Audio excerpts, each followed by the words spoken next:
They thought she would break, but her suffering forged a millionaire story that left the world speechless. Welcome back to Soulrise Stories. Please do well to subscribe to this channel so that you won't miss any updates from us. We are not just telling stories, we are keeping hope alive. Emily Carter never imagined her life could change so abruptly, but grief does not ask for permission before it enters.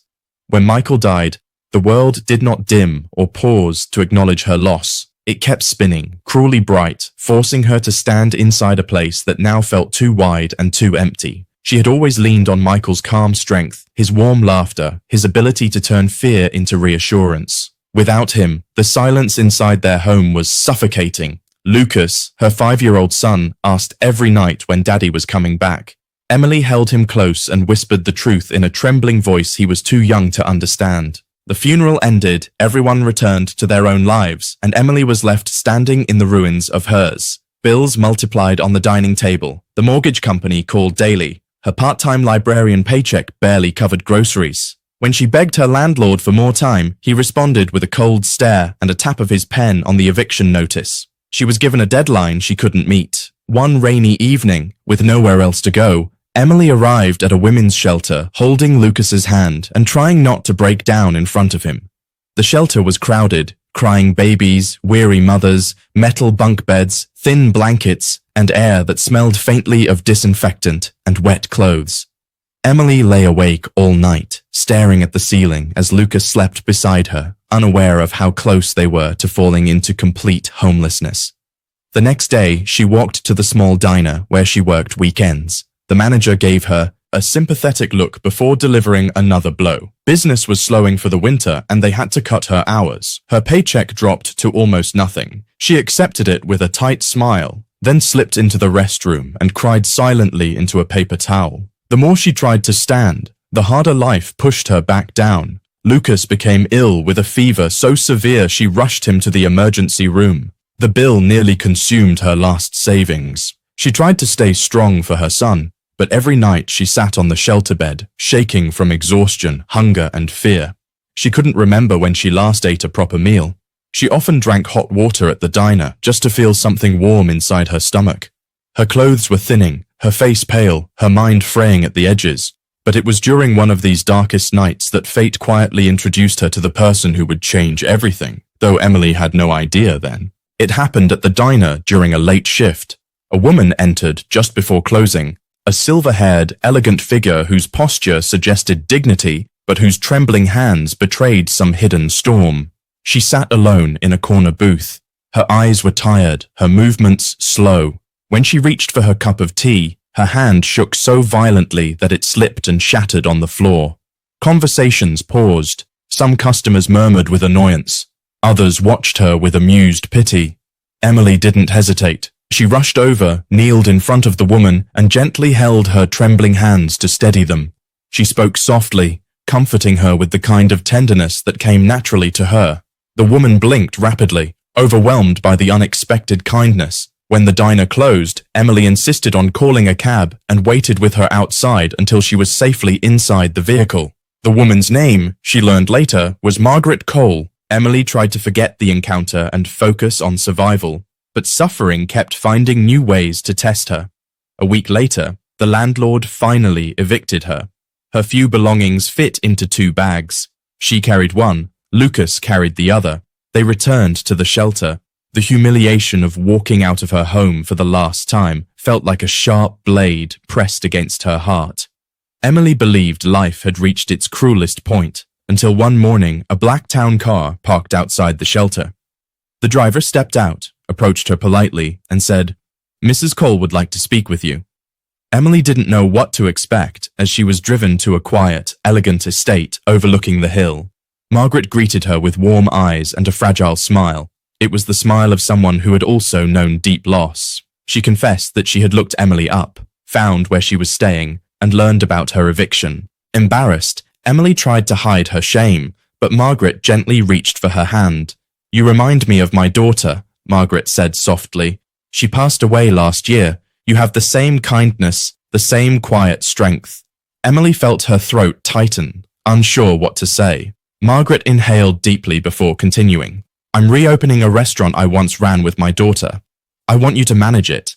Emily was stunned. A librarian and diner cleaner managing a restaurant? It made no sense. She stuttered, explaining she had no experience, no training, no confidence. But Margaret smiled with the certainty of someone who knew exactly what she was doing. "Skills can be taught," she said, "but character? That is a gift, and you have it." She then offered Emily and Lucas a temporary place to stay in a small guest house behind her estate.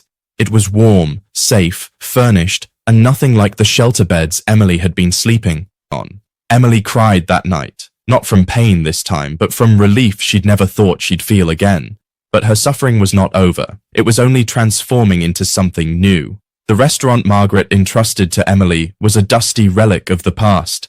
The outside paint was cracked, the sign faded, the windows fogged with years of neglect, and the inside was cluttered with broken chairs, rusted kitchen tools, and memories Margaret was too broken to face alone. She handed Emily the keys with quiet trust and said, "This was once my daughter's dream. Now it will be yours." Emily stepped inside the empty space and felt something stir inside her. Fear, hope, determination. She rolled up her sleeves and began rebuilding. She scrubbed floors until her knees ached, painted the walls until her arms shook, and polished silverware late into the night. Margaret often visited, sitting quietly in a chair, watching Emily work with a soft, distant sadness in her eyes. But not everyone believed in Emily. Former employees laughed when they heard she was taking over. "A cleaner, managing a restaurant," suppliers said. Contractors doubled their prices when they saw her young face and modest clothes. She learned quickly to negotiate, to stand firm, to say no. Each challenge carved her into someone stronger. Though Emily worked tirelessly, suffering still clung to her life like a shadow. There were days she questioned everything. She struggled to balance Lucas's needs with the overwhelming workload. There were nights when she sat alone in the dark restaurant, crying from exhaustion and fear of failing Margaret, Lucas, and herself. She doubted every decision, every step, every choice she made. Margaret, who understood pain more deeply than most, began sharing parts of her own story. She told Emily about her daughter, Claire, a vibrant woman who dreamed of building a chain of restaurants that felt like home. Claire died from a sudden illness, leaving Margaret alone in a world that suddenly felt colder and quieter. The restaurant became too painful for her to open again, until she met Emily.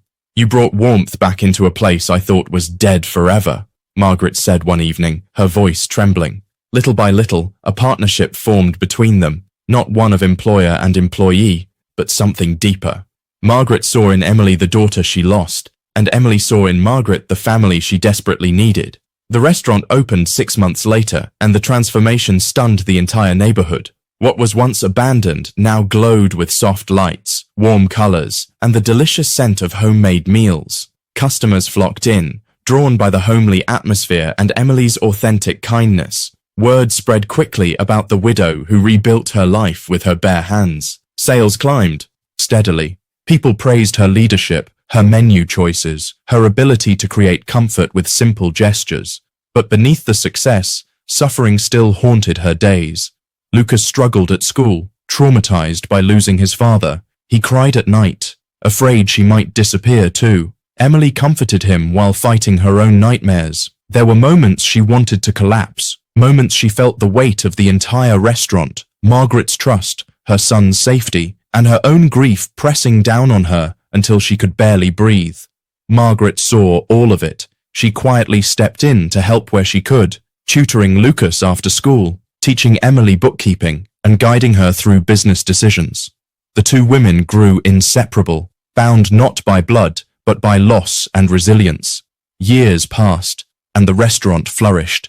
Emily saved every penny she earned, determined to give Lucas the life Michael always dreamed of. Margaret watched her proudly, knowing she had chosen the right woman to carry her daughter's legacy. When Margaret fell ill 3 years later, Emily stayed by her side through every hospital visit, every sleepless night, every painful breath. Margaret knew her time was short, and she made one final decision, one that stunned everyone. After her passing, Margaret's lawyer called Emily to her office. Emily arrived with shaking hands, unaware of what was about to unfold. The lawyer handed her a sealed envelope written in Margaret's elegant handwriting. Inside was a letter filled with love, gratitude, and one sentence that changed everything. I leave everything I own, my properties, my businesses, and my estate, to you and Lucas. You were the daughter my heart was waiting for. Emily couldn't breathe. Tears blurred her vision as she realized the magnitude of Margaret's gift. Margaret had made her the heir to a fortune she never expected and had built a future for Lucas she once thought impossible. The news spread across the city. People who once whispered that Emily would crumble under life's brutality now stared in disbelief as she rose higher than anyone imagined. She became the owner of multiple properties, including the restaurant she rebuilt from scratch, now valued at millions. But Emily didn't celebrate the wealth. She visited Margaret's grave, kneeling before the marker with trembling hands. "Thank you," she whispered through tears, "for seeing me, for believing in me, for giving me a life I never thought I deserved." She stood, feeling the wind brush her face like a gentle touch. Emily Carter had been battered, broken, and nearly destroyed by life's cruelty. But she rose, not because she was fearless, but because she kept moving even when fear threatened to consume her. And in the end, the world watched in stunned silence as the woman they once believed would break became someone they could only admire. The suffering did not define her, it refined her. The pain did not end her, it shaped her. And the love of two broken women created a legacy that would outlive them both.